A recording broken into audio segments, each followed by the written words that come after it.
Our guest today is Alan Lazaros, a podcaster and self-improvement coach with an unusual approach to achieving peak performance. We reached out to Alan to hear his thoughts on how people can optimize their behavior and progress towards achieving their mission. Alan, welcome to the show. Thank you for having me. I'm excited, and I will try to bring the energy. I got a little caffeine, so we should be good. I'm excited as well. So you help people with self-improvement. Let me start from the most basic question. What is it and why should we care? Self-improvement, what is it? What is it and why should we care? Self-improvement is this idea that you can try to change things outside of yourself as much as you want. You can try to change your environment, you can try to change your mom, you can try to change your aunt, you can try to change your judgmental friends, you can change many of those things. But if you change yourself, if you improve yourself, all of those other things will naturally either filter out or attract in. And so I think we are all sort of filtering out or attracting in the things that are congruent with who we are. So self-improvement is this idea that you are unique. You have certain physical, mental, emotional, and spiritual characteristics. You have a nature and a nurture. You have an upbringing, you have a past, but you have a spotless future. And self-improvement is, you can't change who you are fully. I think we're all unique, but you can improve who you are a lot and amplify that. And so a good example of that might be, I am a speaker, and I can improve my communication skills. And no, I can't necessarily change everything about me. I can't become shorter or taller. I can't necessarily suddenly not want to be a blonde, but I can improve who I am as a person. I can improve my habits. I can improve my environment. I can improve my virtues. I can improve my character. I can improve effective communication. I can improve in business. So self-improvement is that. And then why does it matter? I grew up in an environment that had zero self-improvement. I playfully call it the boulevard of broken dreams. And I looked around and everyone seemed really unhappy and miserable to me. And I was looking for the formula, what I used to call the formula to not end up old and miserable like everyone else. And I now realize in hindsight at 35 years old that I looked around and it scared me. I saw unhappy marriages. I saw unhappy people, careers they didn't like. I saw people that were really deeply unfulfilled. And I didn't know it at the time, but as a kid, I kind of looked around. I was like, there's got to be more. And people would say to me, Alan, these are the best years of your life, back when I was in high school. And I used to think, God, I hope not. And so why does self-improvement matter? Self-improvement, when you improve yourself, everything around you improves. And your attitude improves, your humility improves, your capabilities improve, and you become more strong, more smart, more capable. And I mean, you also become more fulfilled, and fulfilled people don't hurt people. So I think that's really the world I want to live in. Be the change you wish to see in the world. The world I want to live in has people that are hopeful and fulfilled, growing and contributing towards their goals and dreams. And that's I think self-improvement is at the epicenter of that. Right. So as an engineer, I tend to gravitate towards structured models. And as you were talking right now, I am envisioning this pyramid that I think I saw several decades ago, where you had circumstances or environment at the bottom. And then above that, you had actions. And above that, you had capabilities. And above that, you had your virtues or your convictions. And above that, you had your personality or character. And above that, hopefully, you had a mission. And basically, yes, as you go up the level, the magnitude of the effect of any change increases. Is that roughly what you're talking about? That if you focus on the upper levels, the bottom levels will essentially just magically improve themselves? Yeah. So what you're referring to is kind of, it's actually very fascinating. I'm big on pyramids. I'm a computer engineer as well, and my brain thinks in structure as well. And if I had a nickel for every time we created a pyramid at Next Level University, my company, we'd have a lot of nickels. But yes, I would say what you described reminds me of Maslow's hierarchy of needs. I actually have my own, what I call my pyramid of fulfillment, and it has 5 levels. And the bottom level is mostly physical needs. And then the level 2 and 3 are, we were actually teaching this in group coaching last night. Level 2 and 3 are mostly emotional and mental needs. And then the top 2 levels 4 and 5 and 3 are more spiritual needs. And the spiritual needs, what I mean by that is growth and contribution. And so, yeah, if you focus on growth and contribution, a lot of the other needs do come, but you can't neglect them. You can't neglect, you can be the most well-developed person who lives in a really crappy, dumpy place, and you're not going to be as effective as someone with a great internet connection and great tools and, a clean environment with clean drinking water, that kind of thing. So you can't neglect anything. You have to improve your environment too. But I think if you focus your life on improving yourself first, I do believe everything around you will improve. Yeah. Okay. Let me now focus on another example that you used, where basically if you want to become a better public speaker, you can change some innate intrinsic characteristics that you have, but you can obviously develop more capabilities, more skills around that area. That's one way to improve your environment. Some people would argue that a better way is to essentially convince yourself you don't need it and be happy with what you have. And that would also make you happier without any of the public speaking skills. Do you have a retort to that? Should we keep a balance between those two? Yeah, it's funny. So I appreciate the question. So good. Here's my question to answer your question with a question. Can you be fulfilled settling? If you can, because what you just talked about is why put in all the effort when I could just lower my standards? I have a belief that we all have a unique calling, and I call it push and pull. And I tell people, push yourself to stay in the pull. It's the difference between motivation and inspiration. If you're inspired to be a writer, but not motivated to write, that's for me. I write a blog.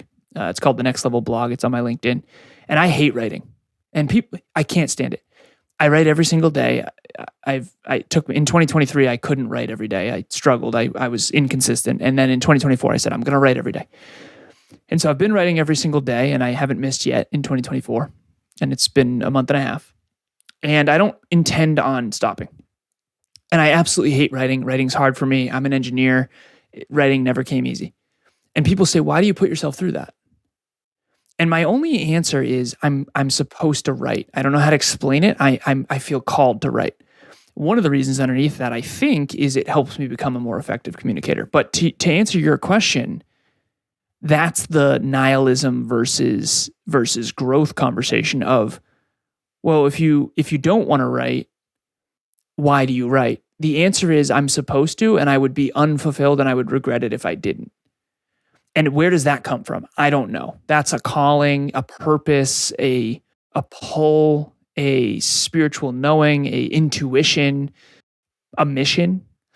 It's that stuff. And I don't know what that is. I've always been called to certain things, and I try to answer the call. And I think we're all called to different things. So if you don't feel called to become a better speaker, I don't think you should. I think you should do whatever you want to do. But if it is a calling, I'll promise you this, you won't be fulfilled by just being like, no. Yeah, so I usually don't quote people, but your references to push and pull just remind me of a Steve Jobs quote, and I have it on the wall here. If you're working on something that you really care about, you don't have to be pushed. The vision pulls you. Nice. I have a Steve Jobs quote behind me as well. He had a strong pull. I'll give him that. He had a strong pull. Yeah. But there's an interesting thing here in that, yes, in some sense, it's complacency, but others would claim that it's acceptance. And you can think about pathologies in both directions, right? Some people think that they are being constantly pulled towards something, and therefore they are never fulfilled because the thing that pulls them drives away just as fast as they're trying to chase it. Mm-hmm. So that's one pathology. And the other is obviously, I'm sitting in this puddle, it's cold, but why would I get up? Maybe other places are even worse. I'll just stay in the puddle. Those are two extremes, yes. So how do you find the balance? Or should people find the balance, or should they just chase the thing that goes away and see how far they get? I think life is an infinite game, and I think it's a series of finite games within an infinite game. And if you've ever studied game theory, it sounds like you probably have. The best way to describe finite and infinite games is a finite game is I want to win this chess match. An infinite game is I want to be the best chess player I can possibly be. One of them, you never arrive. It's an asymptote. You just strive and never arrive. But the other one, you can have fulfillment along the way. And I think that progress creates fulfillment when you're actualizing the calling or the dream or the mission that you're on. So for example, at NLU, our mission is to help people learn health, wealth, life, and love, and to help people with self-improvement, holistic self-improvement in a way where we didn't have that as kids. That's fulfilling, even though, okay, people think like, oh, well, next month I'll be fulfilled. Oh, the next month, maybe it's the next car or the next house. None of that is true. Those are all finite games that are necessary within an infinite game. The infinite game is life. And yes, there's a start and an end to life, but I think the spiritual calling part, the maximizing your own unique potential, the maximizing your own unique greatest level of contribution, the maximizing your own unique quality of life, I actually think that's an infinite game. I mean, if you went 200 years ago and showed, I don't know, Benjamin Franklin this laptop, he'd be blown away. And so was he playing an infinite game? Some of the inventions that he created, one of them, he's known for doing some work with electricity, has contributed to this laptop. And so I just think a lot of us think very small, and that's fine if that's what you want to do. But I think that I would encourage everyone to think a little bigger, aim a little higher, and see what you're capable of. Okay, so let's say a person agrees with you and they want to pursue this. Let's talk methods. What could they do? What could they focus on?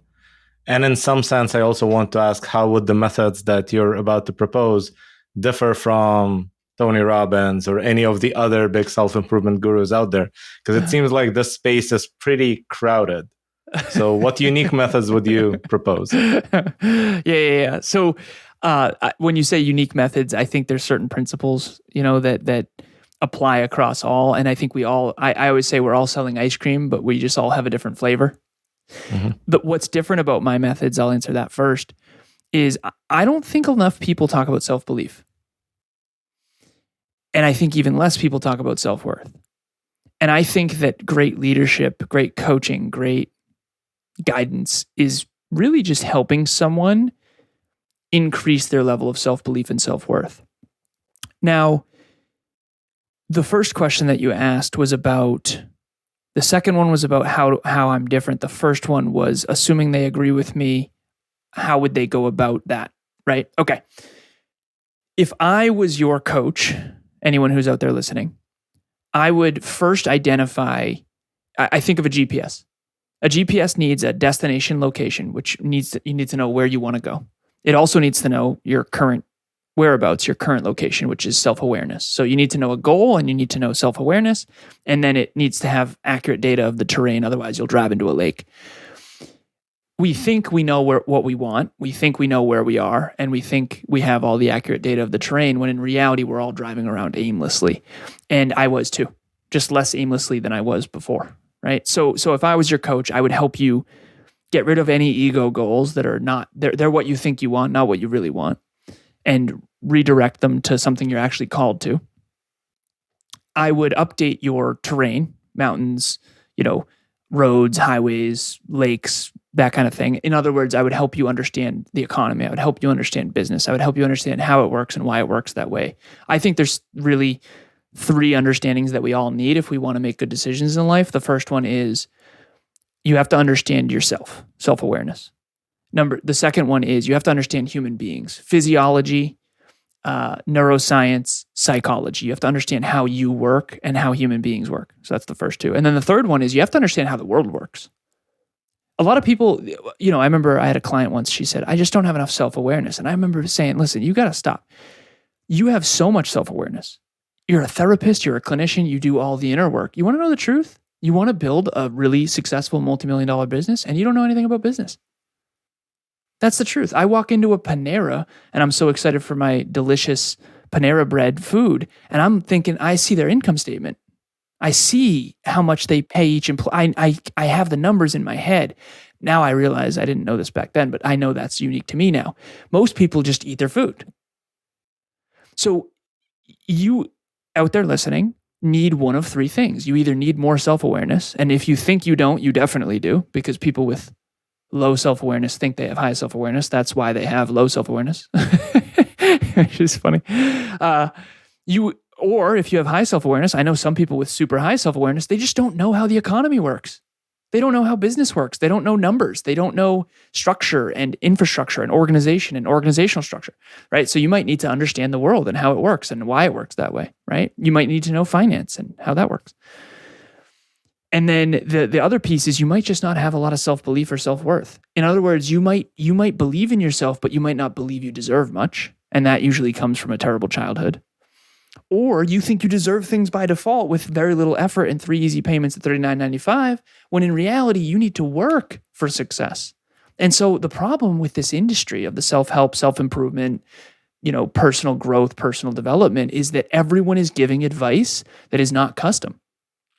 The advice that I give to you needs to be different than the advice that I give to someone else. If you have inflated self-worth and think that you deserve things by default with no effort, I can't say, hey, you need to work on your self-worth.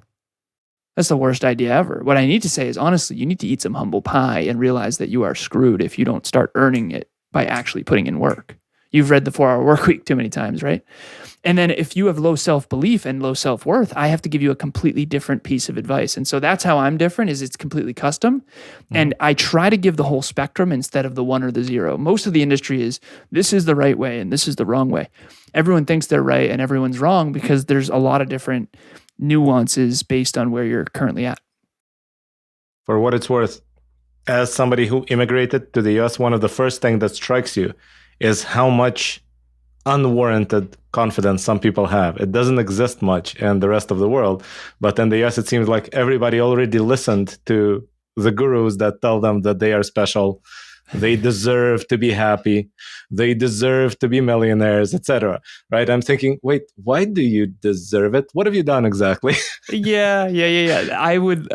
That's a fascinating conversation, and I grew up, I was 14 years old when my stepdad left. My birth father passed away when I was 2, and just grew up very, very tough. And by tough, what I mean is just a lot of trauma. My mom and stepdad did not get along, definitely born into pain and adversity with my father's death. And when my stepdad left at 14, I got free lunch at school because our income was so low and I didn't know how I was going to go to college. And I'm grateful for that in hindsight because it built a lot of character. I very easily could have been another entitled American. And I think entitlement is thinking you deserve something for nothing. That's got to be the worst thing in the entire world. I call it the spoiled brat syndrome. And the truth is, I used to never say that because I didn't want to be villainized. I didn't want people to be mad at me. But some people are just never going to win because they think they should win by default. And I just think that's a losing mentality, and I don't want to see anyone in that space like I might have been had I not had my stepfather leave. Yeah, I remember visiting Asia a couple of years ago, and I was walking through some trade show, and I suddenly see a banner that says, "Adversity is our strength." And I instinctively read it, "Diversity is our strength," because I live in the US for so long. That's what everybody says here. And then it struck me, no, it says adversity, not diversity. You're funny, man. Nice. Nice. So yes, it's one of these things. Both our strengths. Both our strengths. But you need to do a double take because you're not used to seeing this one, right?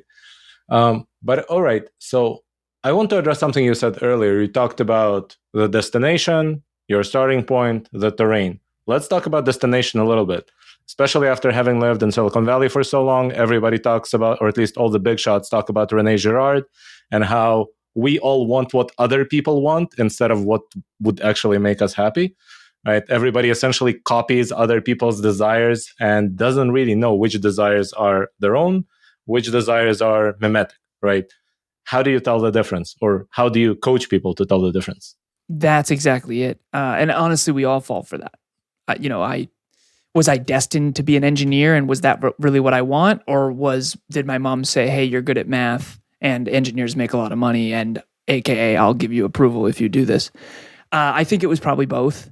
And I do think naturally I think like an engineer, but I also spent a lot of time with engineers, and my dream was to be an engineer because my mom kind of injected that into me. So, we see actors and we think, oh, that would be awesome. And we see athletes and we think that would be awesome. But what you're really seeing is the 5% that is awesome and not the 95% that sucks. So a professional athlete, for example, I love basketball. and I see, a professional athlete like a Michael Jordan or a Kobe Bryant or whatever, and it seems, really awesome. But what isn't awesome is they're on the road all the time. They're never with their families, on the holidays because, they're playing their sport and they're always all over the world. They're always traveling. It's a whole thing. And they're injured constantly, right? So there's 95% of the iceberg is below the surface. That's the 95% that sucks. That allows you to do the 5% that's great. And if you don't really love that 5%, like really love it, you're not going to be willing to do the 95% underneath it anyway. It's kind of like a photographer who doesn't want to do business. It's like, okay, well, if you love photography enough, you'll learn some of the business so that you can sustain it. But the difference between an ego goal and an actual calling is kind of what I would frame this as. And when I was younger, did I aim high because I didn't feel valued by my stepdad and because my mom taught me to aim high? Or did I aim high because I was naturally gifted and saw a natural visionary? I honestly don't know the answer. What I do know is that we all come into this world as a clean glass of water. This is the analogy I use. And we get BS and horse S shoved into our glass. And what I consider BS and horse S is just distortion. It's inaccurate thinking. So I always use the example of I was driving into Canada, going to Toronto. And I turned to Kev and I said, my business partner, and I said, how many people you think live in Canada? And he's like, I don't know, 90 million. I said, probably like 120. It's like a lot of land up here. We Googled it. It's 37 million. There's not a lot of people. Whoa, okay. So that's an accurate answer. So there's 37 million people in Canada. Now it's probably, 39 or whatever. But I care deeply about accurate data because you can't make a good decision with the wrong data. And so I always use this analogy of the Philippines have 110 million people. I think it's probably 120 now. And you don't go to Philippines, very little land, tons of people. Canada, tons of land, very few people. You don't go to the Philippines looking for land. And you don't go to Canada looking for some massive economy. It's just inaccurate thinking. You just don't know the right data. And so an ego goal is someone who I would love to do that, but I've never researched it. I would love to do that, but I don't want any of this. It's like a buffet. It's like I want that, and that, but I don't really want any of this other stuff that comes with it. And I think a calling is more, I don't know if I want this, but I'm called to it, and I kind of have to do this. And that's what I'm trying to help people with is I'm helping them get the mud out of their glass, get the BS out of their glass, get the inaccurate data out of their glass, the people who told you couldn't make it, the people who said you weren't good enough or weren't smart enough or whatever. A lot of that is not real. Some of it might be. Get the crappy feedback out of the glass, get the accurate feedback in the glass, and then figure out where to go from there. And then I try to help people improve their self-belief and self-worth along the way. And I think that's what self-actualization is, which is go shoot a little bit higher, work a little bit harder, get a little bit smarter, and then see what you're capable of. And then when you get results, go, okay, wow, look what I've done. What else can I do? And I think that's much better than I want to be Elon Musk, and please don't associate me with Elon. But at the end of the day, a lot of people do that. They're like, well, I want to be Elon, but I also don't want to sleep in a tent on the top of the Tesla roof. And I definitely don't want to work 100 hours a week every week. It's like, well, then you can't be Elon. So, and by the way, you shouldn't try to be. I don't think anyone should try to be Elon. I think you should try to be you. And I don't even like being associated necessarily with Elon. So I use him as an example because he's famous or infamous, depending on how you want to look at it. But at the end of the day, you got to be the best unique flavor of you. And you can't do the keep up with the Joneses thing and expect to be fulfilled. Right. Now, you talk about holistic development in all different realms of life. What you just talked about now probably only applies to the one true calling you have, which is probably in the professional realm. How do you apply the same kind of thinking to tell ego goals from real goals and how you want to structure your personal life, let's say? I lived in California. There's a lot of people trying to innovate in the space. Most of the innovations seem to be a dead end. So how do you tell whether what everybody else is doing that seems so cool is right for you, as opposed to what do you actually want from your life? Yeah. So the first, awesome questions. The first thing I would say is don't ever get shiny object syndrome. You never want to get shiny object syndrome. If it really is a calling, you won't stray as often. So I'll give you an example. So at NLU, our main focus is holistic self-improvement and bringing that to the masses, and basically bringing the things we wish we knew about as kids to people because they weren't available in school, weren't taught in school. When Clubhouse got big, Kevin was like, we really should get on Clubhouse. We got to get on Clubhouse. Everyone was telling me, you got to get on Clubhouse. And I said, Kev, no, this is a fad. I don't jump on fads. Now, the reason why is because when someone, if you want to know someone with a true calling, I want you to notice that when the storms come, they don't change direction. They're smooth sailing. They aren't that fazed by whether or not Instagram algorithms changed. Or now, it doesn't mean they don't adapt. It doesn't mean they don't change approach, but they don't change direction that often. They stay towards the heading. And so when a lot of people, lost their minds when Clubhouse got big, or maybe, it changed everything in their life when COVID happened, the people who really are in a calling, I think they are less easily shaken by shiny objects. And I've met a lot of entrepreneurs who talk a big game and they don't walk, and they jump on every fad. And in the long term, that fad jumping, it just doesn't work. You're just going from thing to thing to thing, and you're not really grounded and anchored to something real. And what I try to help people do is anchor to something that is inside of them that they can uncover, that is real, that will always be there. And so this is the question that I ask them. There's a book called Same as Ever. It's by Morgan Housel. It is so good. Oh, top 10 favorite books of all time. It's called Same as Ever. And it's learning about the things that never change. And that's what truth is. Truth never changes. Gravity is going to be as true 10 years from now as it was 10 years from today. You can count on it.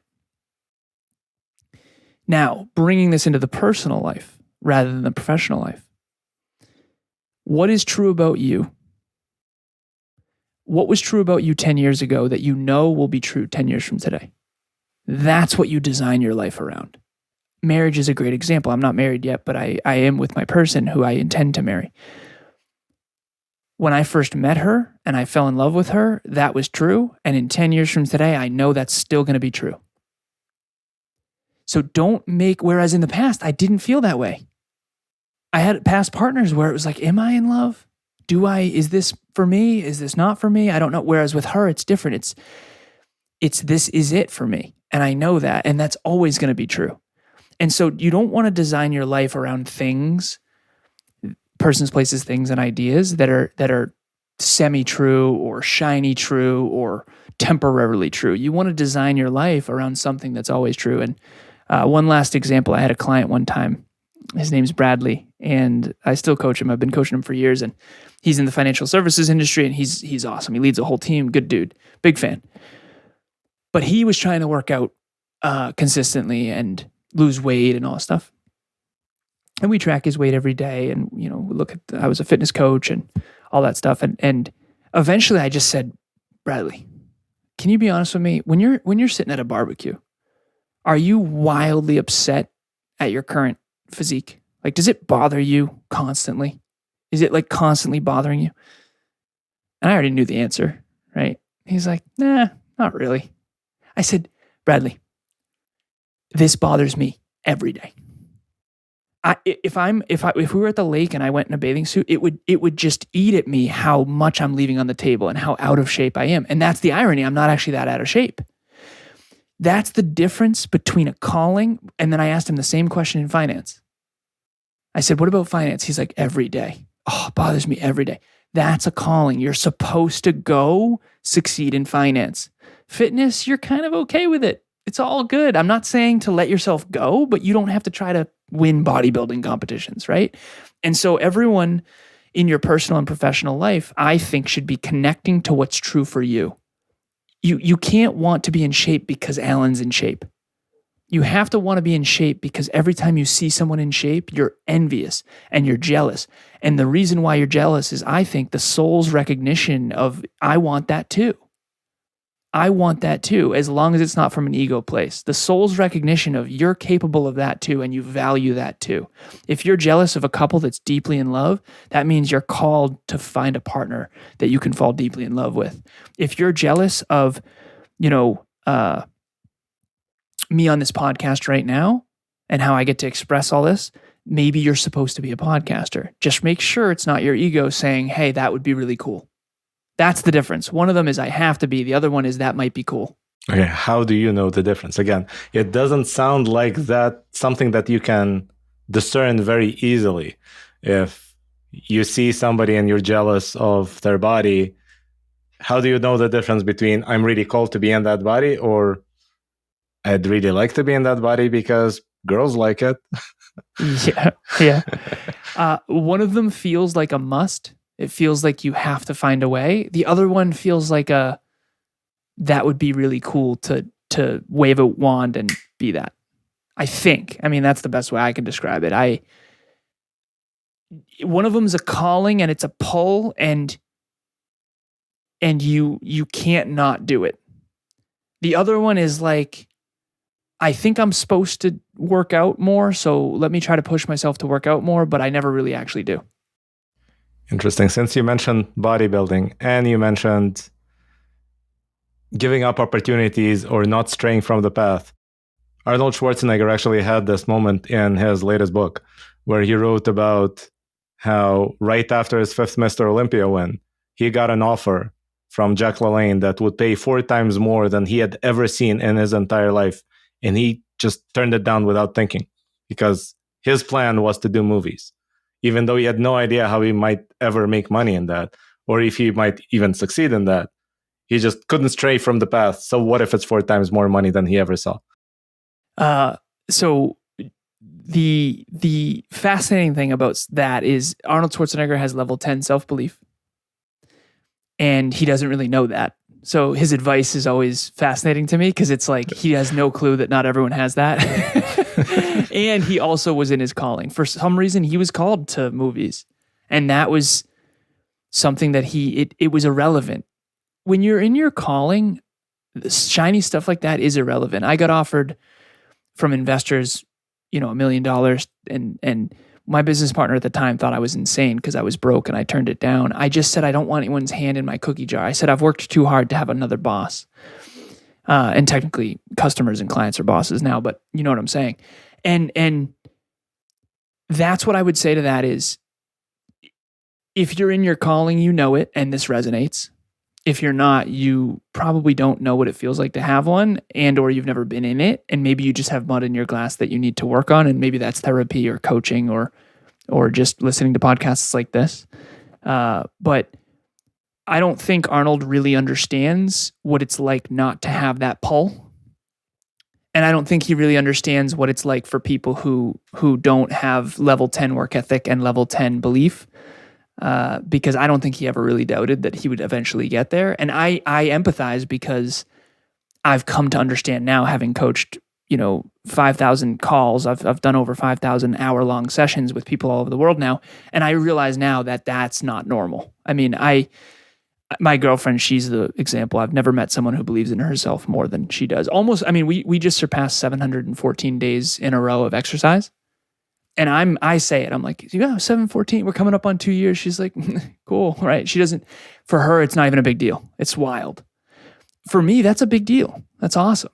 For her, and I tried to ask her one time, like, why aren't you like pumped? Isn't that cool? That's rare, right? And she's like, sure. She said, Alan, it was like dominoes that were already aligned. All we're doing is knocking down the dominoes of what I've always wanted anyway. Oh, okay. So that's the difference. So Arnold Schwarzenegger had that, right? Other people are kind of pushing themselves to try to be like that, but they aren't actually like that. And I haven't figured that out. So I've got nothing for you on that. But I do know it's different. And I know that people who do have level 10 self-belief, they don't really know that isn't a thing for other people. Well, I suspect that he actually knows that it's not a thing even for him in other spheres of life. I think in his family life, clearly he did not have a level 10 self-belief in what is the right path. Yeah. Yeah, that's a good point. That's a good point. So that was a part of my previous question, which is how do you apply the same kind of mission, not mission discernment to parts of your life where you probably don't have a clear mission, but you still want to be better? Health is a good example. Let's say you don't have the mission of being a fitness model or looking really, really good in a way that makes other people envious, but you don't want to be fat and unhealthy. And so, how do you just enough to achieve that non-mission goal? Yeah, I think it's fulfillment and regret. I think that those are the guardrails in life. I think that when something is in alignment, you'll be fulfilled. When something's not, you'll regret it. The problem is most of us don't admit our regrets.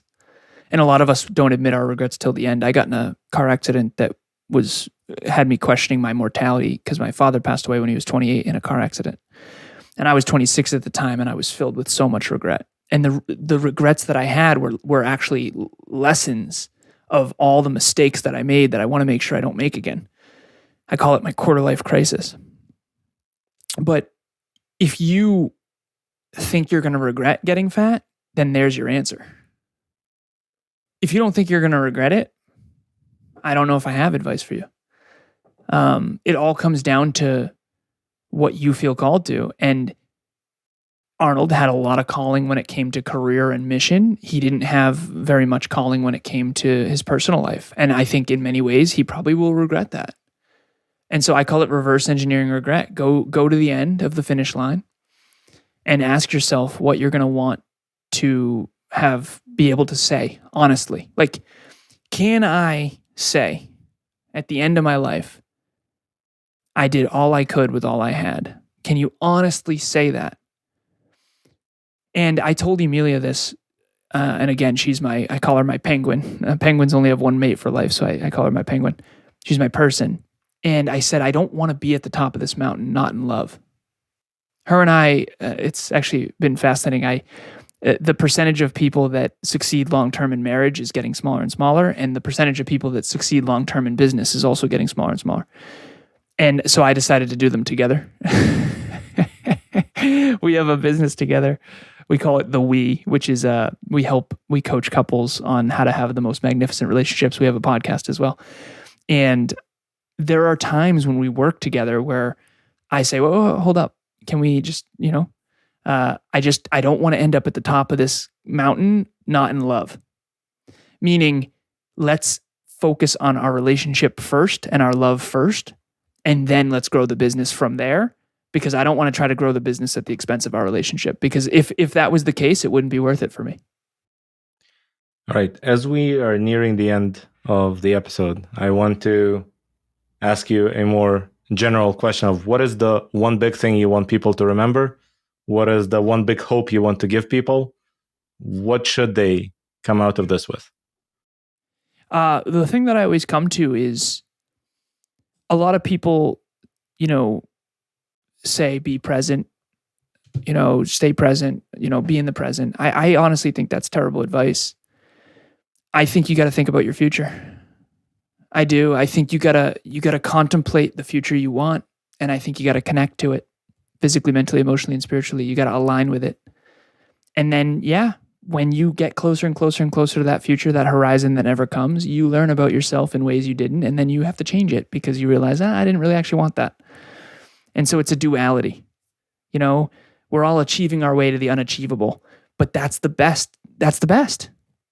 That's what it is. That's to see all you can do with all you have. And so, no matter how hard your past has been, no matter what you're going through in the present, you do have a bright future if you so choose. And you can make a bigger, better, brighter future anytime you want by making a decision to aim higher, to get stronger, to get smarter, to work harder. And I've seen some people who have really happy, great childhoods, and they end up unfulfilled and doing very little with their life. And I've seen the opposite extreme of people that have just been absolutely abused in every way there is. It's called an ACE score, Adverse Childhood Experiences score. And my ACE score is very, very, very high. And life can get better if you work harder and get smarter. It really can. And I've been to some of the darkest times. I lost my father when I was 2. I lost my stepdad when I was 14. He left. He took his family with him. By the time I'm 14 years old, I didn't know this, but I had lost 3 families by the time I was 14. It wasn't until my 30s when I started doing therapy when I kind of realized all this. But life does keep getting better and better and better, assuming you get better and better and better. So that's what I would end with, which is people said these are the best years of your life when I was in high school. And I remember thinking, like, these are awful. This is awful. What are you talking about? There's no way. And so fortunately, I didn't listen to them. I said, nope, not me. And I, went and tried to find the answers.